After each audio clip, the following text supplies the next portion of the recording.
So second video is consists of design steps of slab base. Okay, here I'll only discussing about the design steps of base slab. Okay, slab base. I'm not discussing about the boulder connection or it is welding connection. Welding connection, boulder connection we already discussed. We already know about how to connect, how to calculate bearing and shearing capacity, how to calculate number of bolts.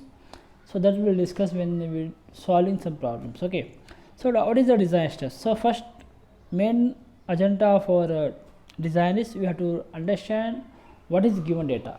If what data is required to design a slab base, if any data is missing, that we have to assume. Here some problem they given you have to design only slab base. Some cases they given you have to design concrete pedestal also, concrete base also. So here first step is given data, that is common for each and every problem, that I not mention here. Here they given assume a suitable grade of concrete if it is not given in the problem. If it is given in the problem, no need to assume. If they are not given, you have to assume the young grade of concrete start from minimum M15. You can't take less than 15 mm, 15 M15. You should be take as minimum is 15. So you can assume M15, M20 or M25. Maximum cases you taken M15 to M25 is maximum. Minimum is M15, maximum M25. Or most of the cases they given in the problem. Okay. Now here what happened? The second step is if they given is okay. If they not given, you are assuming the grade of concrete in this step first only. Now here you have to calculate the sectional properties of the given section. Okay, so before going to start the second part, I just explain what is given in the, what are the things we should require for this design of slab. First thing we require I section. So I section maybe consists of IS, HB, MB or some other section they given. They may given I section or they may given channel section, but most preferable they given I section only. So IS, HB they given with 350 to 50 or with some load depending upon the conditions. Okay, now they given I section, they given length is required, length is not required actually. In some cases they given length also. Now the second thing, the most important thing, they given the column load. The column load is very important for us, so it should given column load. The column load, if they given axial load, this is indicated by P, small p or capital P.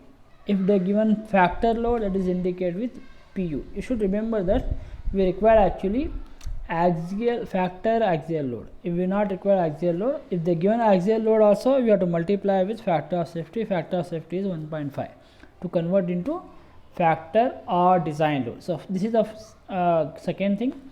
Okay, second, the next they given grade of concrete. Some cases if you have to design pedestal, concrete pedestal or concrete basement, they given SBC of soil also. Okay, this is given. Second step, if they are not given grade of concrete, we have to assume M15 to M25. Minimum is M15, maximum is M25 depending upon the problem, or some cases they given. Okay, most of the cases they given. If it is missed, you have to assume. So second thing, they given I section. The I section may consist of any 350, 300. Then it is second step is consists of, we have to note down the sectional properties of the given column section. The given column section will not require IXX, IYY, that like compression member. We require only 4 data here, that is height of the member, or you can say depth of the section, that is indicated in the steel table. From the steel table, we have to refer steel table to note down the values of sectional properties. First we require H or capital D, some cases, or maybe it is depth of the section. Okay, so next we require actually width of the flange, that is indicated by BF, or it is indicated in the steel table by P.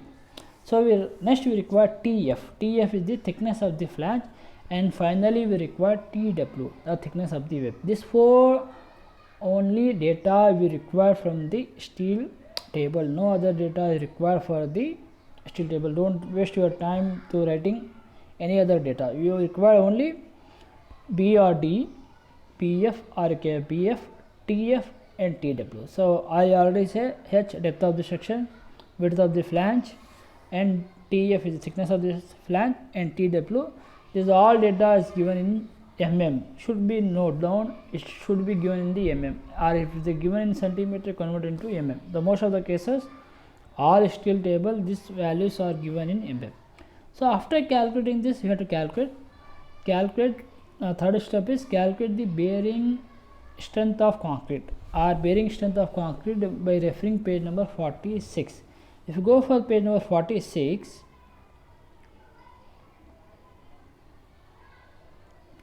if you go for 46 column, I am just referring here, they given gazetted bed column base.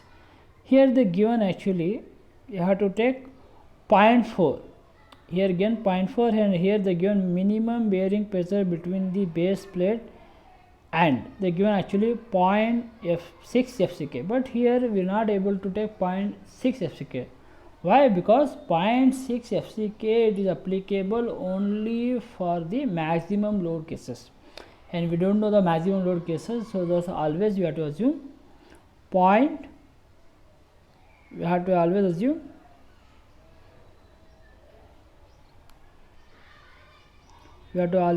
actually 0.45 FCK. You should keep in mind, don't take 0.6, always you refer 0.5 FCK. Okay, so by referring this, you will get 0.4 FCK. So FCK is nothing but grade of concrete that is given in the problem, or you are assuming. So once you get this, we have to calculate the area of base plates required. Area of base plate required is very simple. So A required is equal to factor load that is given the problem, or if they are not given, you have to multiply with the axial load into 1.5, you will get the factor load, divided by bearing strength of the concrete, you will get the area.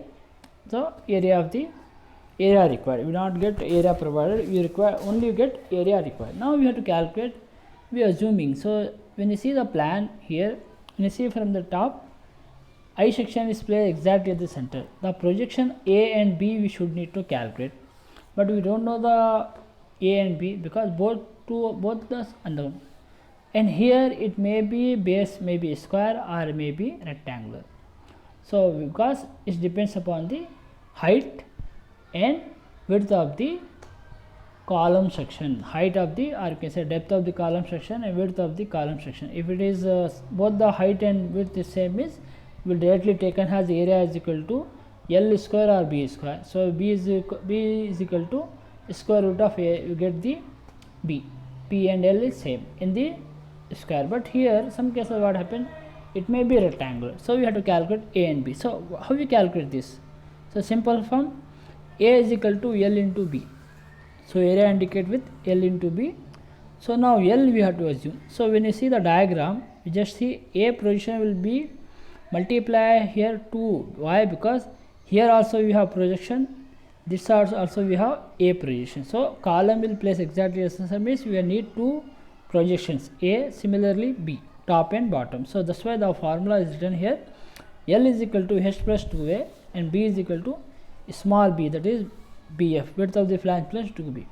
Then when you come substitute in the area formula, the area is equal to H plus 2A into BF plus 2B. But the thing is, A also don't know, B also don't know, we don't know only the area. So you have two unknowns, so that's why you have to assume A is equal to B and you have to solve this problem. This is for suitable for rectangular problem.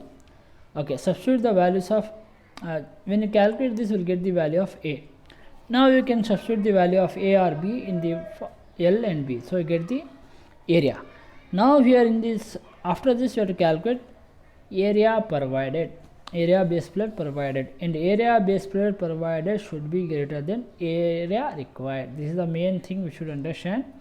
Area required always less than area provided. If area provided is less than area required, your whole thing is wrong. So you should keep in mind the area provided should be greater than area required. This is the step number 5. So area AST provided you have to calculate. Next we have to calculate the intensity of pressure that is given by W for the concrete pedestal or concrete base.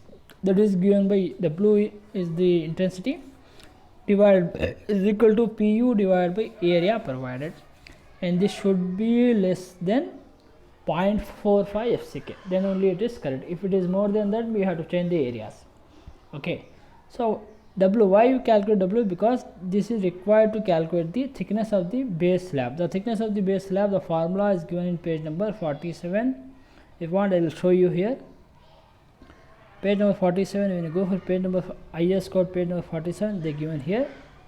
So TS is equal to thickness of the base slab 2.5 W into A square minus 0.3 B square into gamma m naught plus Fi. It should be less than, it should be greater than TF. This is the condition is given in the code book. Just remember this. No need to remember this formula. Only just remember page number 47. The column basis we always refer two pages, page number 46 and page number 47. Now we can calculate here TS, and we have to check whether it is less than TF. It should be greater than TF. It is, if it is less than TF means we increase the same value has same thickness has your TF, thickness of the flange, or more than that. That is only the condition. This is only about the design of base slab. So now next is the step is connection, that is maybe bolted connection or it may be welded connection depending upon given problem or given condition. So this is about your second video which is related to design of base slab. So next video will start one problem which bolted connection, second problem which welded connection.